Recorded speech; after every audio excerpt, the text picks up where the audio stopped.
Hello, dear listeners. Welcome to the ECM podcast.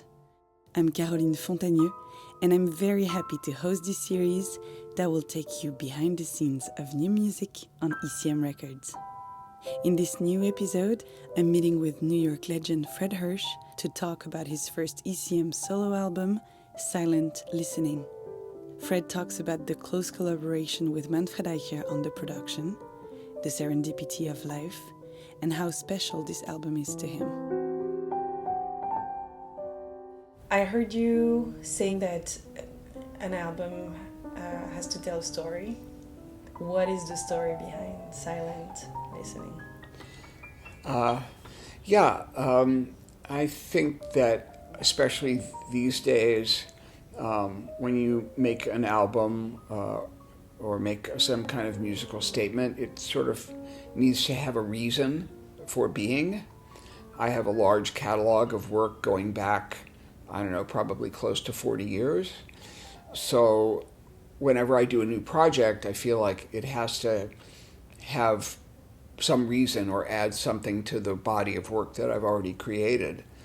And I met Manfred Eicher about 2.5 years ago at the auditorium of the Swiss Radio in Lugano, where I recorded a duo album with Enrico Rava, which turned out to be a very, very special project. And he's 84 and sounds like a god. And so I was able to meet Manfred in a situation like that where there was no pressure on me. I didn't feel like I was auditioning for him. I just felt like I was being myself, and I was very impressed that he knew when to say something and when not to say something, to let us work it out, or knew when to kind of come in. And after that session, he said, well, we should work together. Did it cross your mind at all before he mentioned that? Like, were you like, no, actually? Or is it something that you thought about in the past? Or Sure. Well, I was just a self-taught jazz pianist in Cincinnati, Ohio in 1973 or 4. Mm-hmm. That's when ECM was just starting. Yeah. So I had Keith Jarrett, Bremen, Lausanne. I had Conference of the Birds. I had Crystal Silence. Every new ECM release, even if I didn't know the artist, I would always go to the record shop and buy it. You trusted the brand. Yeah, I trusted the brand, exactly. And I think, as a pianist, you think of the history of people that have recorded for ECM. Among my favorites, Paul Bley, John Taylor, Keith, such a rich legacy of piano players. And solos, and solos and trios as well. It was something that I've always thought that would be a good fit. And so after the recording with Enrico, and Manfred said, well, we should do something. I didn't know if it was just casual or if he really meant it. So I followed up and I said, I would like to make a record with you in this hall on this piano. I think it would be a great way for us to work together, and I think it has the possibility of being something special.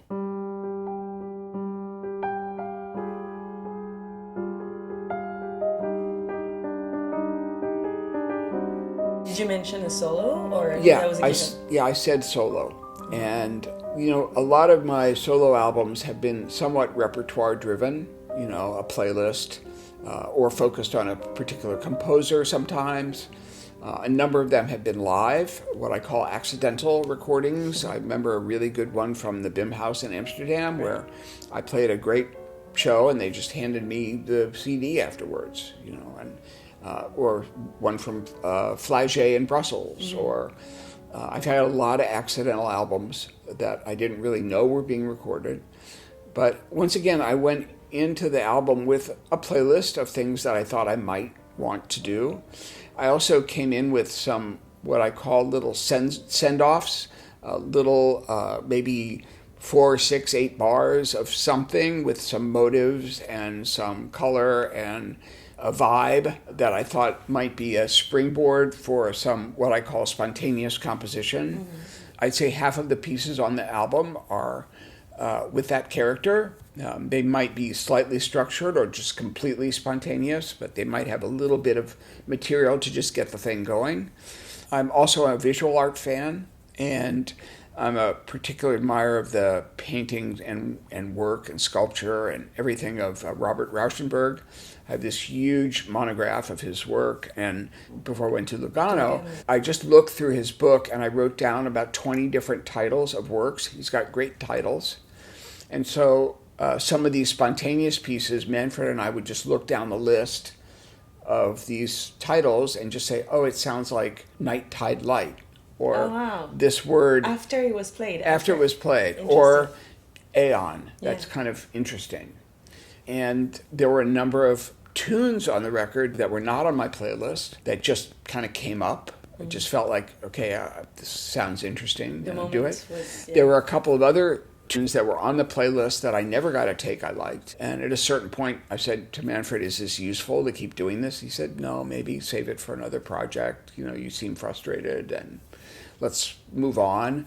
At one point, he sat in the audience in the hall, which was really nice.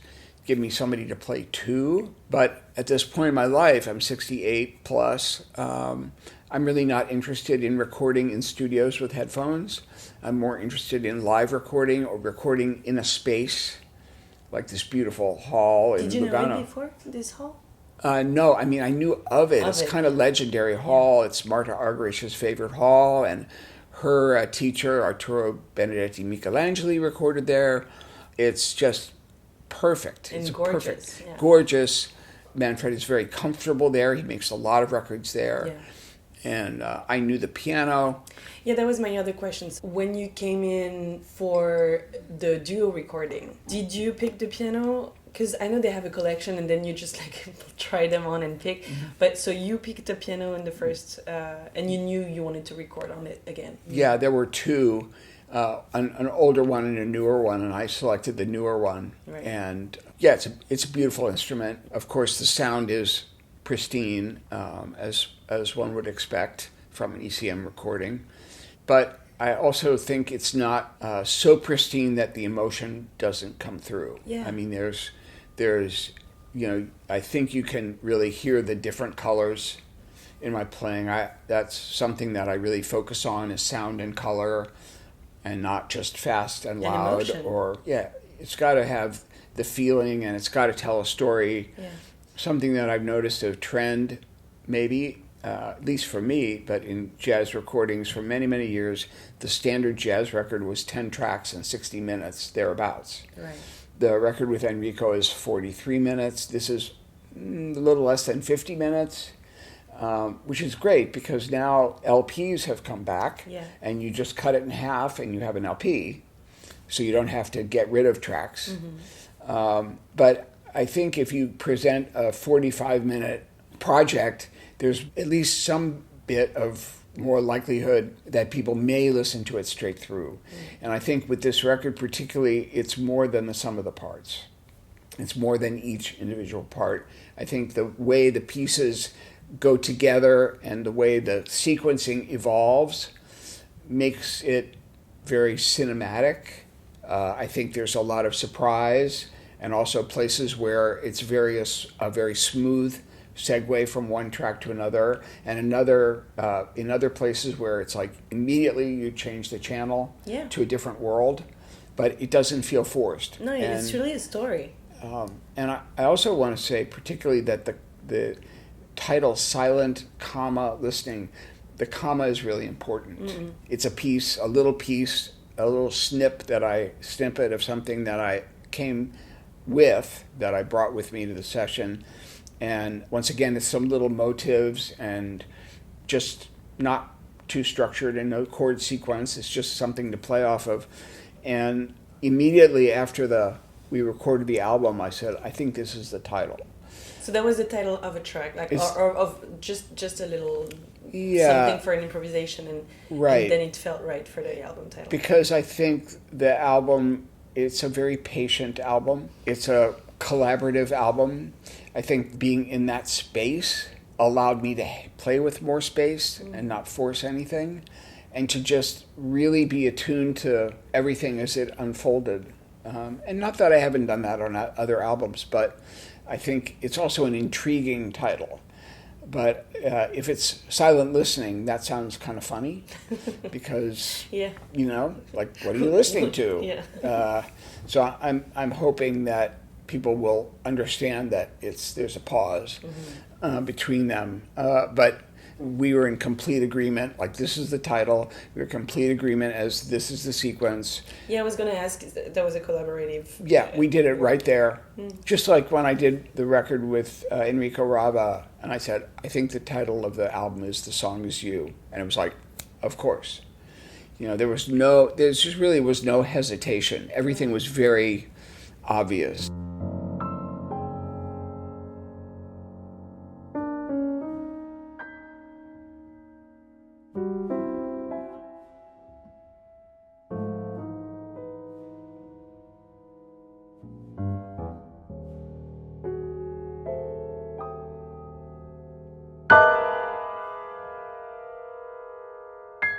You haven't worked with so many producers who were just like, you know, giving a direction to a project and be there in the room. And was it hard for you to let go?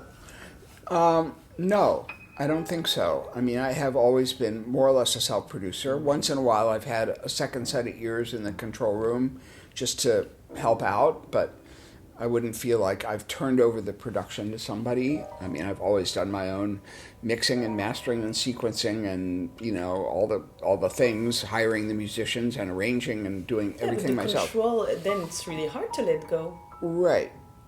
If you're used to that, I mean. Well, what was great about this was it was like playing a concert, but also making a recording. Yeah. It didn't feel like, oh, I'm in the studio and I'm judging or trying. It was very easy to allow things to happen. And, you know, there's no coincidence that there are dozens or hundreds of masterpiece albums that Manfred has produced. That's not a coincidence. Yeah.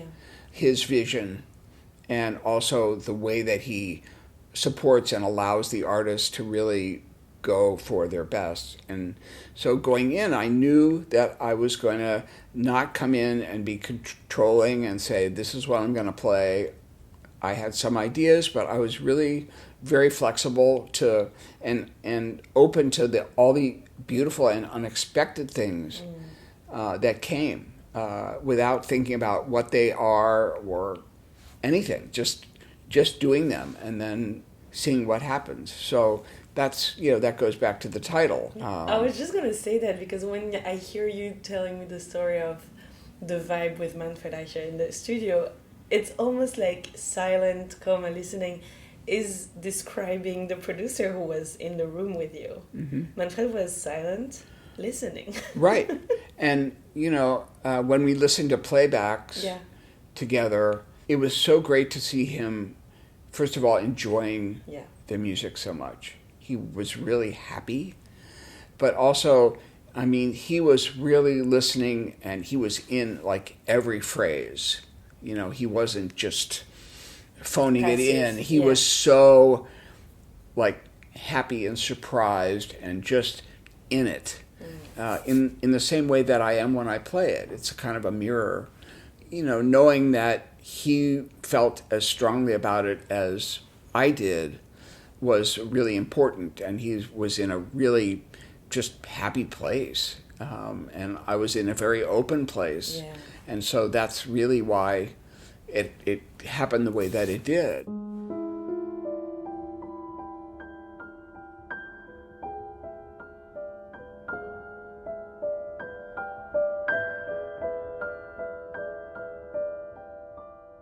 In terms of my health journey, I can kind of characterize it in sort of three phases. Being diagnosed with HIV in the mid-'80s and probably infected before that, and living many years with fairly ill health before drugs and combinations of drugs kind of helped me to live more of a normal life. But I'm talking about from 1985 to 2008. It was really scary, feeling like, okay, this could be my last album or my last tour. Or in the beginning, when I was really, really afraid that I could die at any time, all my friends were dying, thought, okay, well, I want to leave a record of myself so that maybe I'm not forgotten in the end. If it was May and I had a gig in September, I'd say, I need to stay alive to play that gig or that tour. So I was always trying to find a way to not deny what was going on, but to find a way to look forward to things and keep myself moving. Then there was a period of a psychotic breakdown in early 2008 where I really did not want to live. I was really nuts. And even though I remember every detail of when I was psychotic, it was a period where I just thought, okay, I can't do this anymore. I even thought of killing myself. And it was related to the HIV virus getting into my brain. So it was a dementia caused by the AIDS virus. And then later in 2008, I was in a coma for 2 months. And then coming out of that coma in the end of the summer of 2008, I really, really wanted to live. I mean, I was determined to learn how to swallow and eat and walk and play the piano and get my body back. I even played a gig just 2 months after my coma at Smalls with I had a feeding tube and I probably weighed 95 pounds but I just wanted to see if I could do it again. And then gradually built my strength up. I think my playing changed after 2008. Physically, I think there were some changes that happened. Yeah. You don't go through something like that for months and months and not have some effects. Yes. And of course, there was the full stop during lockdown and 14 months with no gigs, which was another, full stop, not knowing when things would come back, how they would come back, and having the thought like, okay, I'm 65, I've had a great career. If it doesn't come back, I think I can walk away and feel that I did something and I maybe had some influence and I made some people happy and, it's all good. But fortunately, 14 months after that, June of 2021, I picked up, and last year I had my busiest year ever. So I've been very fortunate to be able to travel and play and collaborate and do all the things that I do. And I just don't take it for granted now.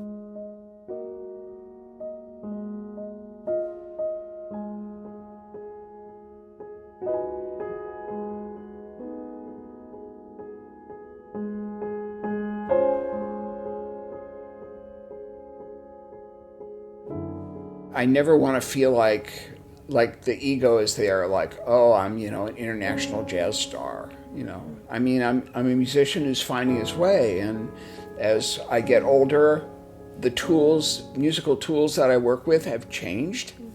And I think that's evolution. The fact that I made this album, I think it shows a further evolution.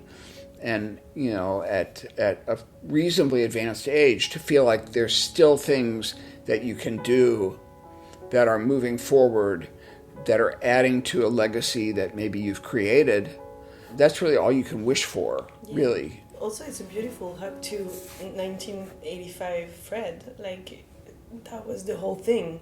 I want to leave a legacy.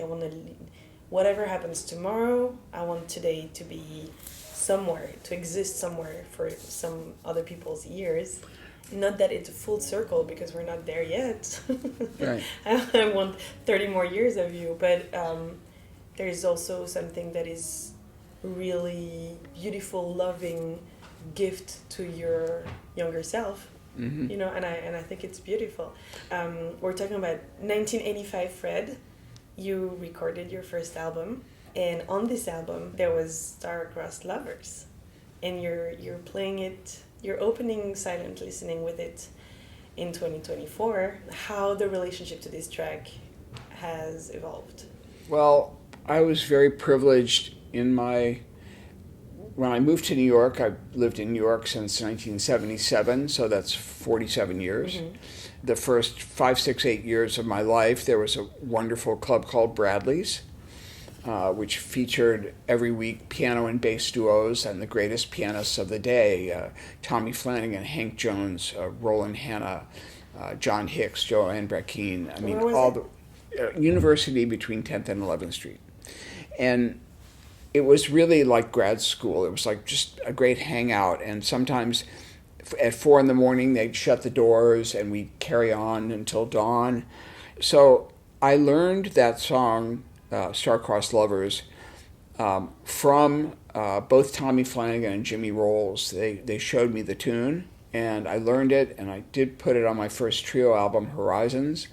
And then in my first album for Nonesuch in 1996 was called Passion Flower, music of Billy Strayhorn. And I played it again as a solo piece. Yeah. And so I was sort of playing it in the hall in Lugano.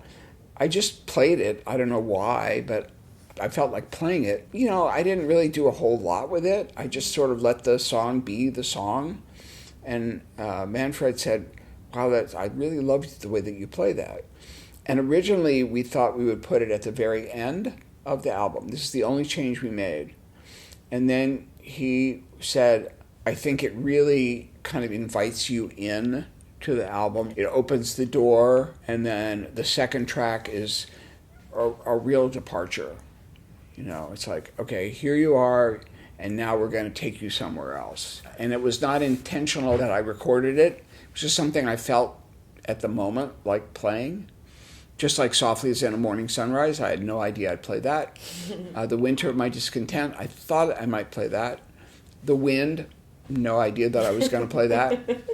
That's so beautiful. Right. And even in The Wind, I made a couple of mistakes when I played the melody. And the old Fred would have said, I can't release that. Right. I blew the melody twice. Right. The 2024 Fred said, wow, that is a special track. And if somebody deducts points for not playing the melody right, okay. Too bad. You know, I did it twice, which is very annoying, but I felt the track just had magic. And sometimes when you do a take of something that just front to back, you're in the zone, it has the vibe, you really kept the thread and the intensity throughout, there were no kind of dead spots or lapses. Once you get something like that, if you do it again, you might get something different, but you're not going to get something better. So I've learned, like, when you get that magic, don't do it again, because you're just going to get confused. You might have a more perfect take, but it's not going to be as genuine as what you have. Yeah. So there were a lot of like happy accidents in this record, and I just felt like I was in the right space and supported and inspired. We're really having fun right now, and there's no reason to say that it's going to stop anytime soon. Yeah, thanks for sharing. My pleasure.